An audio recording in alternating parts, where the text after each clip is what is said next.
bar is full. And then what we're about to do next is very specific. This should stop ROM from teleporting away, and it's going to allow you to skip phase 2 completely. When your beast hood bar is full, get out your sword cleaver and apply the fire paper. Then go to the side of ROM and use R1 then L1. Then put your sword cleaver back to its unextended form. Then wait until your stamina bar is full.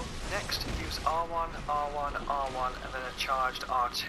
This charged R2 will then knock ROM out of her teleportation and cancel it. Then wait until your stamina bar is about halfway recovered and finish the fight off with an R1, R1 charged R2. This should finish off the fight here. Sometimes on this mid-section of this fight, ROM can actually do a little jump back.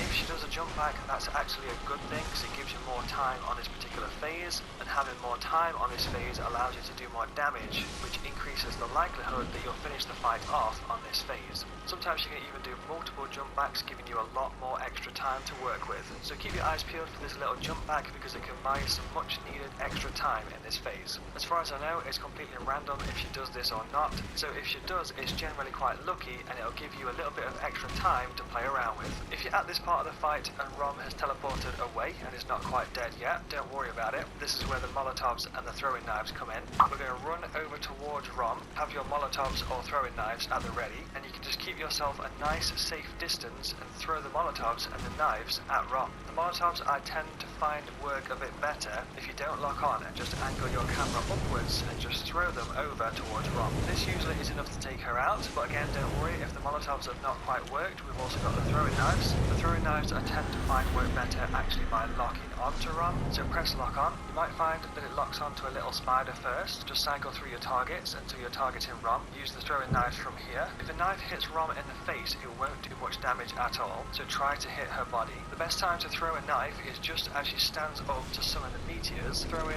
one knife and it will hit ROM in the body and do decent damage, and then make sure to prepare yourself for the incoming meteors and dodge them accordingly. In this phase you always have to be on the lookout for ROM standing up. If she stands up, she's going to summon meteors, so make sure to be running to the side to avoid all of these meteors. You'll want to be aware of your stamina bar because you'll need to run for a good few seconds to avoid all of them. If you do find yourself at this last phase, just make sure to stay a decent amount of distance away from the small spiders because they can jump at you, and some of the spiders can also one-shot you as well. Kontol lu ROM anjing.